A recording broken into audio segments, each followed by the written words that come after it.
everybody. Duane here from Duane and Edia's Food, Travel, and Fun. As I'm sure if you're tuning in, you very likely know, and if not, first time, thanks for joining us. I have done a turkey video before for I believe it might have actually been an Easter video, or it could have been Thanksgiving, but you did your standard turkey. Today I want to try something different and something special. It's much faster. I have not done this, so this is new to me, but that's okay. I'm willing to take on a new adventure with all of you here watching, and I am going to spatchcock this turkey, which is really a fancy way to say I'm butterflying the turkey. So, recommended size is about 12 to 14 pounds. This is almost 18 pounds, this turkey. So, with that said, when I open this up, it probably wouldn't even fit in this tray, and if it did, it would be edge to edge. Turkey has so much juices and whatnot that gets rendered, I can't use a pan like this. Now I have a good sized roasting pan and it'll hold this turkey like this but not flayed out. So what I'm going to do is I'm going to change the spatchcock a little bit, and I'm actually going to split it into two halves and cook both halves at the same time in two separate roasting pans. So you don't want to cram them into the pan. The whole idea is to lay it out flat and get it nice and evenly, as flat as you can, so that it cooks evenly all over the bird. So let me get started, and I will start up by showing you the first part of the process. So, I mean, I am gonna, normally you'll end up breaking this backbone here after you've split it. So I'm gonna take it this side here, flip the bird upside down, and I gotta cut all of this out right here. So this all gets cut. Once this gets cut out, the bird will open up. You really want to break it open and get it nice and flat at that point. I'm going to, at that point, also split it into two parts so that I can have two nice halves that I can set into my roasting pan. So let me, give me a second here to kind of get started. It's really heavy. I have these scissors and I don't know for sure if they're gonna be thick enough, strong enough. And you know what, feeling it, I'm really, oh, no, I'm starting to get through it. Surprisingly, it's a lot of work. This is not easy. You know what, I have a heavier pair of scissors. Let me get those, I'll be right back. All right, everyone, I am back, and I decided I have these real heavy-duty pruning shears. I know, they're for pruning plants, not turkeys. But as you can see, well, you probably can't really see, you can hear, it cuts through this like butter. So, hey, use what you got. I'm trying to get in there, trying to get a nice. It really is. It's no problem cutting through this. It's just a bit awkward. So give me a sec. Let me finish these cuts, get it open, and I'll show you what's going on. But my real heavy duty scissors that I use mostly with fish and whatnot, they're on the boat. So they're not here for me to cut this open with. So give me a sec. I'll be right back, and I'll once I've made some cuts here, I'll show you what we got. We'll pick up from there. Okay, so that took a couple minutes, but not too bad. I know, it's a bit gruesome, I guess for lack of another word, but it is. It's split right open. There's your little turkey the normal way. Now you take it, and you would normally flip this over. Actually, let me spin it so it's a little more, there you go. All right, and the idea is we're gonna actually take this bird and start to flatten this out. Now, I'm gonna have to cut through here and press it down so that it actually will split. I'm probably gonna cut right through the bone down there first and whatnot. But one of the things I'm doing here is I am splitting this turkey.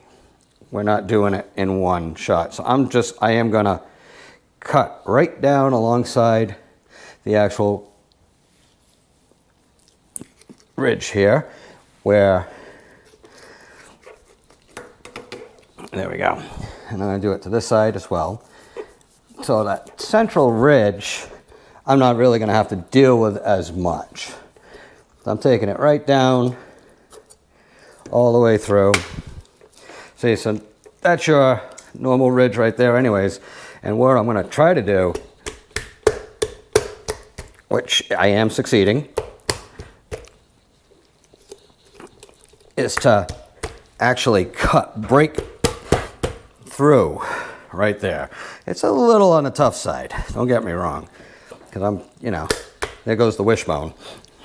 And it's a matter of really tapping this. So one of the things you can do, if you have a wooden rolling pin, you can just set and bang on it with a wooden rolling pin. I have a metal one. I probably have to put a rubber, like my silicone oven mitt thing on top of this and then hit that. And I'm not even sure that it's going to break through the way I want, but I could have probably, which I'm going to try, cheat this part completely and use my little shears and cut the rest of the way of what I started. So I'm going to do that, and then I'll just show you my 2 halves on what I end up with, and I'll show you the next part of the prep, because it's really about getting it in the roasting pan and starting the cooking process. So I almost wish I showed you that. What I did was I flipped it back upside down, and I just chopped at this point right by the center, and a couple chops got me completely through it, and I now have my 2 halves. So it was actually quick and easy, and I now have a beautiful half here, and the other half. Look at that. Oh, that's good. So I lost a little on that side, but I still got it all on this side. And what I'll do is I'll tie it down. I'll stitch it so that it stays covering, so I don't lose the, I want the skin to stay pulled over. But I'm gonna have to get up underneath this skin anyways. What I'm gonna do is I'm gonna use a bunch of melted butter and get up under the skin, and I really wanna get it in against the meat and on top of the skin, all of that, just so I can really get this to brown up nicely. And you know what it's like. You really want to butter the heck out of these turkey skins when you're baking them. So let me break this off into the 2 pans. Let me melt down my butter, get it nice and soft, and I'll start freeing up the skin underneath. And I really want to get under it. And you can see, let's see if I can spin this way for you, that I can actually get between the skin in quite a bit of this. I can even come way down here into, where the drumstick is. I can get pretty far. So there you go. I've already pretty much opened up everything except for this piece here that I've left intact. And I'll do the same thing with this side. I'll come in. I'll try to spin that towards you guys so you can maybe see it a bit better. Let me push this aside. See, look, I'm just lifting here. Just kind of pull that skin away. But I'm trying to leave the front here intact. I want to get in underneath all of this part, but not at the expense of freeing up the skin from all of the meat. Because if I completely free it up, it's just going to want to pull back during cooking. But as you can see, I've gotten down to the drumstick over there and down to the wing, and now I'm heading into the drumstick area. You can even see my hand get way up inside the drumstick. So now all of that space is ready for butter. So, and maybe even a little bit of seasonings while I'm there. So, like I said, this one side I'll do a little bit of stitching to keep it. This side is just, she's beautiful. I shouldn't have to do anything but coat it in the butter and all my seasonings and get it in the oven. So, at this point in time, the way this cooks is you put it in the oven at 450 initially. So, that is obviously a really high temperature for cooking a turkey. And the reason being is you're trying to just get this skin to brown up quite a bit. After you do the 450, you do that for 30 minutes. The first 30 minutes, it should actually stop browning. You drop it down to 350 for the remainder of the time. Now, if you're working with your 12 to 14 pound turkey, that's like an additional 60 minutes. So the total cook time ends up being only an hour and a half. You take it out. So let me back up, sorry.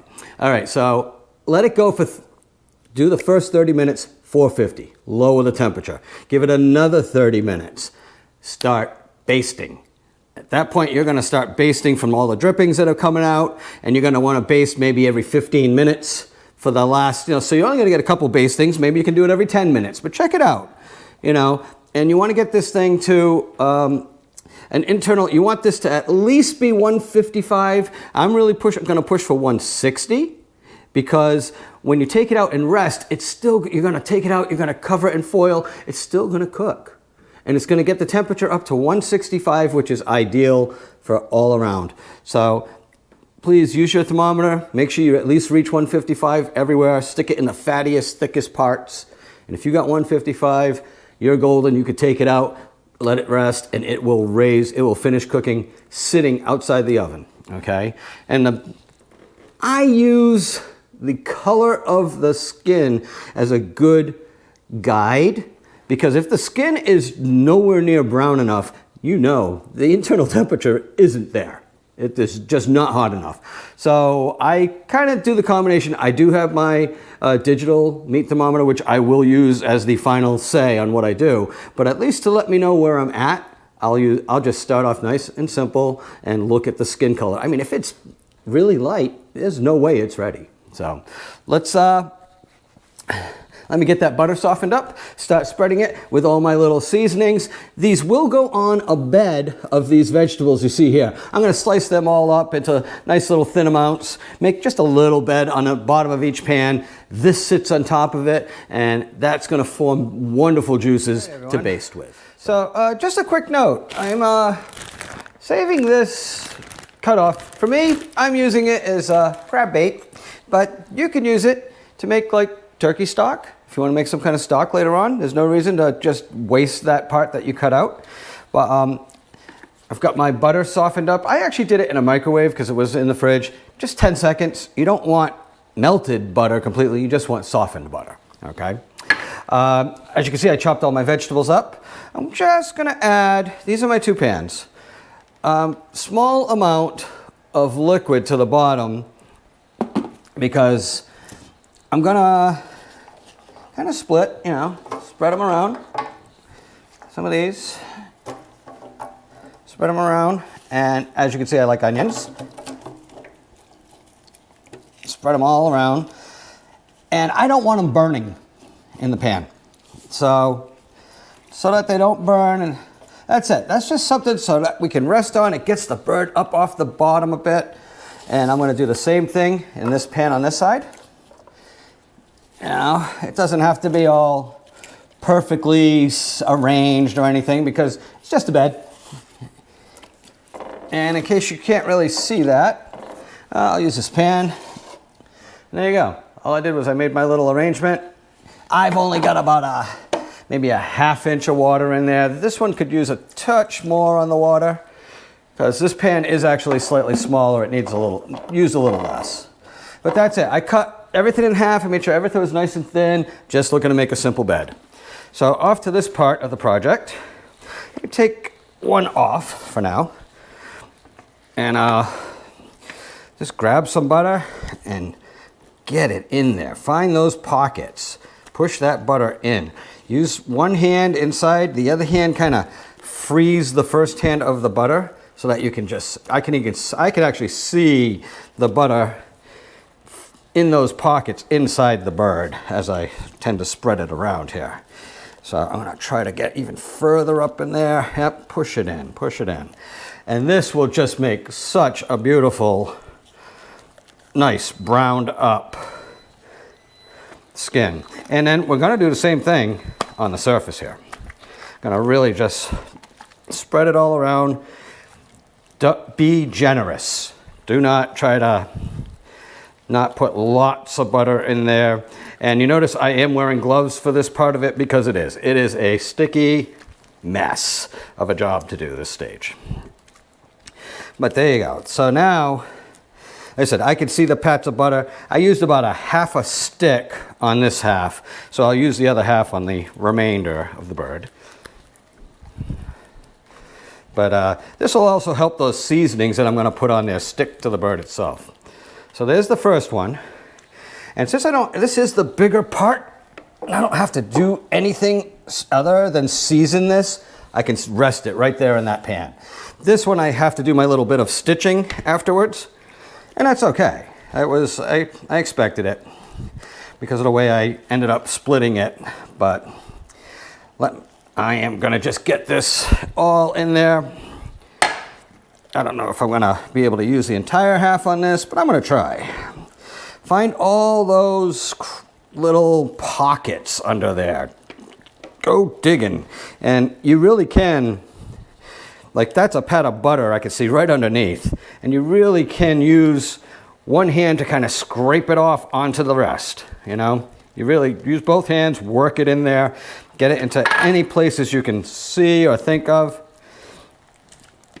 And in the end, it'll be the best thing you did. It will be juicy. It will be browned up beautifully.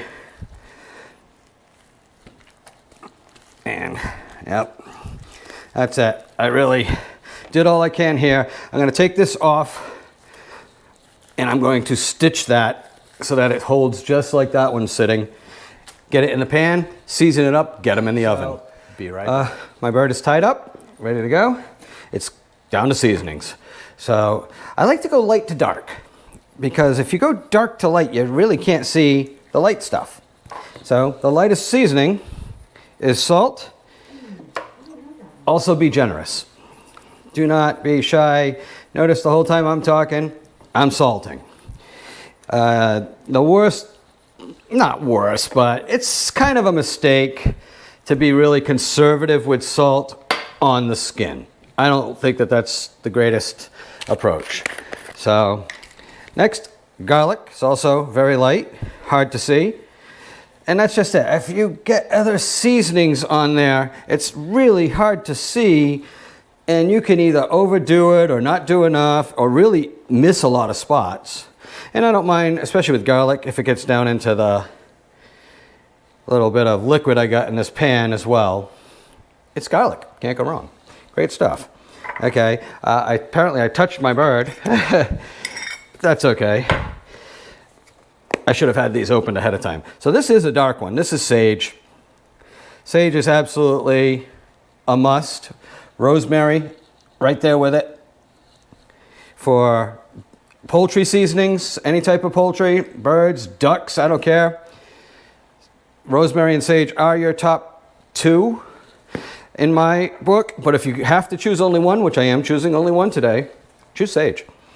Although, you know, hey,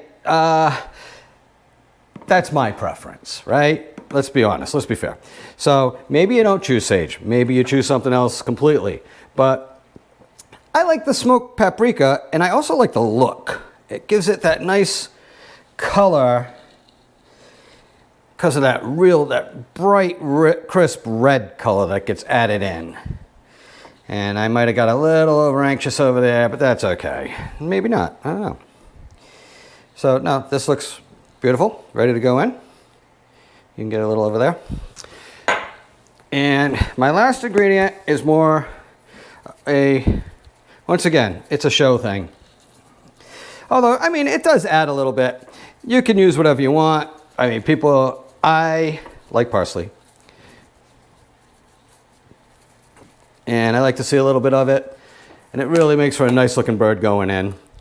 And that's going to be it, all right? This is it. The oven is at 450. These things are going in for 30 minutes. They're going to share a rack down low. I have an upper rack. This is the great thing with Spatchcock. Not only is it fast, but it gives you room to make other things. We're going to be using the other rack to actually, this one has to go sideways, but this one can go forward. And we have room for actually, we're doing a casserole type thing. That'll take up another spot. It frees up space in your oven. Whereas a full turkey, you put it in, you're on a really low temperature, you're there forever, and you really can't cook anything else. This allows you to use more than one rack, because as you can see, the bird doesn't even come up above the height of this. So, all right, I'm gonna put it in. Okay, so this one started browning really quick. This was on the top shelf. I am looking for my little turkey baster. Ah, there it is. I don't have much liquid in here. I did put a little extra butter just now. I might have to add a little liquid, but I'm gonna give it a quick baste right there. That's it. And put it back in. All right, guys, that's it. I dropped the temperature to 350. It's been 30 minutes. We're good to go.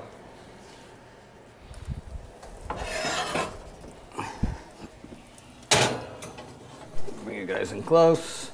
Hey guys, all right, we're back. I'm doing my basting every 10 to 15. It's been like 10 since the last baste. Coming right along. I will baste the other one in a sec here as well. Got some great coloring going in. And this is actually a perfect opportunity. Let me step you back and show you about sharing. We talked about sharing a bit. Well, I'm gonna put this guy right over here, this half. And I'm gonna share the other side with Nadia, who has another recipe going on there. She actually is making a scrod Mozambique, or fish Mozambique. It's an assortment of fish.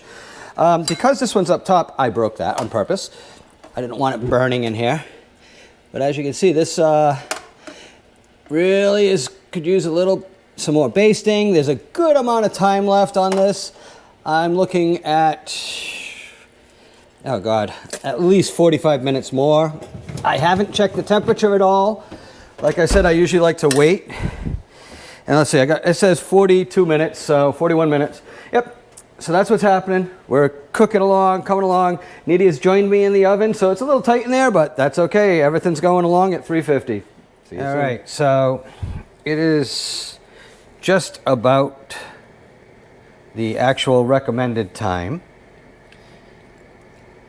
Got a spot here that's a little low. That's okay. Let's see what we got over here. We're shooting for 155. I'm coming in at just under 150. Look, this is the thinner part there. It's a little over. Let's see. I'm going to go into the real thick part here. 152, 151. Not bad. You gotta kind of check all around. This thing is. There's pots that are definitely higher than others, but they're thinner. You know, it's really about. It's going to go higher temperature where the thinner sections are. And the way you always check as a rule is going by the thickest part of the bird. And actually anything, whether it's a bird or a roast or whatever you're making, you always go by the thickest part. So this will go back in. It's browned up nicely though. I really like the color. But she's not ready. So let me swap out and see how the other one is. So this is that other section, that other bird I worked with. See how this temperature comes up. Coming up a bit slower, a little lower. Check over here. Really close to that 155 there. God, fully made it there. It's just this thick part that's much cooler. That's okay. Going back in. Let's get a little more basting going. It really made a nice amount of liquid for the gravy, which I wasn't necessarily sure I was going to make a gravy, but you know, the alternative was we were going to use a canned gravy, and that's just a shame to do with all this beautiful liquid available. So this also goes back in. We go for another 15-minute cycle and see where we're at. I believe we will be done. But I'm very pleased with this process so far. It's really working out very well. So we'll be right back. All right, guys. Very close there. Oh yeah, very close there. There's a bone. You don't want to hit bones when you're checking your temperatures. You really don't. A little light in a couple spots, but not really bad. Not enough that, look at that. This is all coming up in the 160. There's one spot right in the middle there that came up low. Ouch, I just touched that handle by mistake. This is done. So there you go. So you get a nice view. Look at that, she's beautiful. Put that aside, one down. I'm gonna cover that right now with some foil. I'm going to pull off what liquid I can, cover it with foil. It'll continue to actually finish off cooking. It'll level out a bit. It'll be beautiful. So, but look, there you go. She's a beauty. I'm psyched. I'm taking the liquid out of this one now. That one I already collected up a bunch of liquid, as you can see. This one is ready. Just needs me to steal this liquid, and then I will cover this up just like this other one I have. Let them sit. I'm going to let them sit about 30 minutes and then start breaking them down. So that's it for now until I get this out of here, and I'll slice it all up and I'll show you the finished product. All right, guys, so this is the unveiling, and it has been, I let it rest for about 40 minutes. It was a good long rest. And I like to use these. And there she is. You know what? That's just beautiful. It really is. I'm really psyched. Let me move this pan out of the way so that you guys have a nice, beautiful view. Let me make sure that onion was perfectly cooked. And there's an extra carrot and whatnot. That's all fine and well. All right, guys. This, a little bit of liquid coming out still. Probably from what's in the pan. No big deal. What do you think? I think this is beauty. We're going to just show you this one half and go from there. You know what? I think we need a nice little picture of it before I chop into it. So, all right, let's see. I suspect, yep, juices are flowing.